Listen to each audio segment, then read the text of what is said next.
Hello दोस्तों, स्वागत है आप सबका मेरे यूट्यूब चैनल पे। उम्मीद करती हूँ कि आप सब बिल्कुल ठीक होंगे। तो मैं आज फिर लेके आई हूँ चंद्रयान से रिलेटेड कुछ वीडियो। उसके बारे में मुझे कुछ कहना है, या और भी जो सैटेलाइट्स भेजे जाते हैं उसके बारे में कहना है। 2-3 दिन कॉलेज चले जाने की वजह से मैं वीडियो अपलोड नहीं कर पाई थी, तो आज मैं वीडियो लेकर आई हूँ। तो आप लोग कहेंगे क्या एक ही चीज़ पे हमेशा वीडियो डाल रही है? जितने भी वीडियो डाली है सब चंद्रयान 3 से रिलेटेड ही है, 1-2 को छोड़ के। तो मैं जो सुनी हूँ, जो जानी हूँ, तो मैंने सोचा क्यों ना मैं आप सबके साथ भी शेयर करूँ। तो बस इसके लिए ही मैंने सोचा कि चलो वीडियो बना लेते हैं, और मेरी बातें भी आप सबके साथ शेयर हो जाएगी, और मैं आप सबकी राय भी जान पाऊँगी कि आप सबकी क्या राय है जो मैं अभी बात कहने वाली हूँ। तो चलिए स्टार्ट करते हैं मेरी वो बात जो अब मैं आप सबसे शेयर करने वाली हूँ। तो दोस्तों, कुछ लोग ऐसे हैं जो कह रहे हैं कि जो सैटेलाइट्स भेजे जा रहे हैं, या जो चंद्रयान 3 जो अभी भेजा गया है, जो जाके 40 दिन बाद मतलब 23 अगस्त को लैंड करेगा वहाँ पे चंद्रमा पे, तो वो बहुत सारी रहस्यमय चीज़ों, उसको रहस्यमय ही कहेंगे क्योंकि हम जानते नहीं है कि वहाँ क्या है क्या नहीं है। तो रहस्यमय चीज़ों के बारे में हम लोग जानेंगे, उससे पर्दा उठेगा। तो उनका कहना ये है कि ये भेजा जा रहा है तो अच्छा है, ऐसे ही हमें मतलब अपने देश के बारे में तो पता है ही, या फिर कुछ खोजते हैं तो पता चल ही जाता है।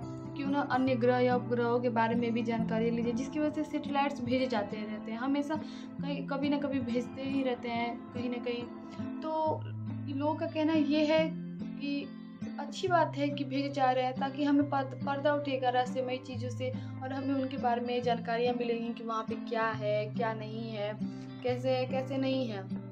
लेकिन कुछ लोगों का कहना ये है कि क्यों मतलब हम ग्रह या उपग्रह को, या फिर चंद्रमा ही हो गया, हम क्यों वैज्ञानिकों के हाथों में दे रहे हैं, मतलब ऐसा हम क्यों कह रहे हैं। मतलब कुछ लोगों का तो मैंने बता दिया कि उनका क्या कहना है, लेकिन कुछ लोगों का ये है कि जो पैसा हम सैटेलाइट्स में खर्च कर रहे हैं, या फिर कोई भी मतलब ग्रह या उपग्रह की जानकारी के बारे में जो पैसा हम खर्च कर रहे हैं, अगर उस पैसा को हम अपने देश के युवाओं पे, अपने देश के नवयुवक हैं जो कि सुसाइड कर लेते हैं, मतलब किसी भी तरीके, या फांसी लगा के, या फिर कहीं कूद के, मतलब अपनी जान दे देते हैं, तो अगर ये पैसा अगर उन पे खर्च किया जाए तो उनकी ज़िंदगी भी बन जाएगी, ना तो वो सुसाइड करेंगे। क्योंकि बहुत सारे लोग हैं जो हमारे देश में ऐसे बेरोजगार पड़े हुए हैं, लड़के तो हैं ही, साथ साथ में लड़कियां भी हैं जो कि तैयारी करती हैं, नहीं हो पाता है तो लास्ट में हार मानना पड़ता है उन्हें, उनकी शादियां भी हो जाती हैं।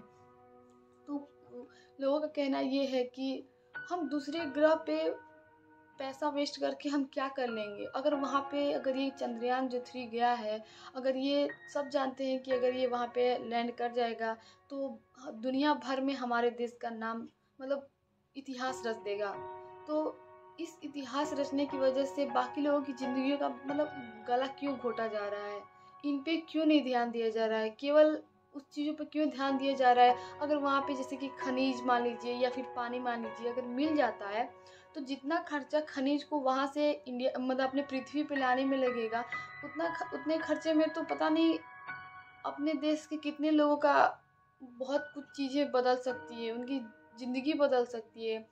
क्या अगर खनिज वहाँ से यहाँ अगर आ भी जाता है, तो क्या आप जैसे या हम मेरे जैसे लोग, बहुत सारे ऐसे लोग, क्या उसको खरीद पाएंगे। रही बात पानी की, तो अगर पानी, तो सब जानते हैं कि हमारे देश में पानी की मतलब कितनी वो है, ज़रूरत है पीने लायक पानी जिसे हम पी सकते हैं। तो अगर ऑलरेडी पानी इतनी महंगी मिलती है, आप सब जानते ही हैं।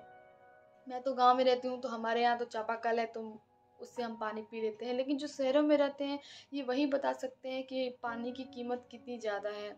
तो अगर वहाँ से अगर हम पानी टंकियों में, बोतलों में भर के अगर लेकर आते भी हैं, तो जब ऑलरेडी यहाँ पानी इतना महंगा मिल रहा है, तो जब वहाँ से चंद्रमा पर से पानी लेकर आया जाएगा तो वो कितना महंगा होगा। तो क्या आप जैसे मेरे जैसे लोग उसे खरीद पाएंगे, क्या उसे परचेज कर पाएंगे। तो लोगों का कहना यही है कि ये सब करके हम क्या कर लेंगे, हम हमारी पृथ्वी को ऑलरेडी इतना नुकसान पहुंचा रहे हैं, धीरे धीरे हम अपनी प्रकृति को इतना नुकसान पहुंचा रहे हैं कि ऑलरेडी प्रकृति हमें बहुत नुकसान पहुंचा चुकी है।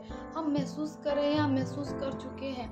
तो अगर हम जितना पृथ्वी मतलब अपनी प्रकृति हो गया, अपनी पृथ्वी को नुकसान पहुंचाएंगे, हमें उतना ही भुगतना पड़ेगा।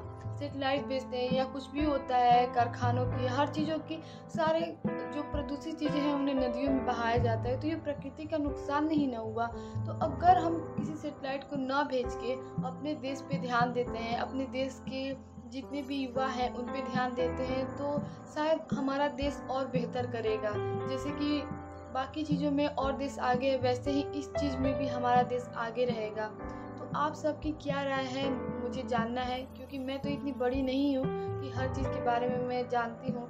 मुझे भी जानना है, मुझे भी समझना है कि मतलब आप सब क्या कह रहे हैं, और बाकी लोगों के बारे में जो मैं सुनी हूँ, जो वो लोग बताएं, तो कितना सही है और कितना नहीं सही है। तो मैंने दोनों बातें आप सबसे कह दी कि भेजना चाहिए, तो उससे क्या फ़ायदे होंगे। तो दो लोगों की जो मतें थी मैंने आप सबको बता दी। तो आप लोग भी अपना राय ज़रूर बताइएगा कि हमें क्या करना चाहिए, क्योंकि मुझे भी जानना है।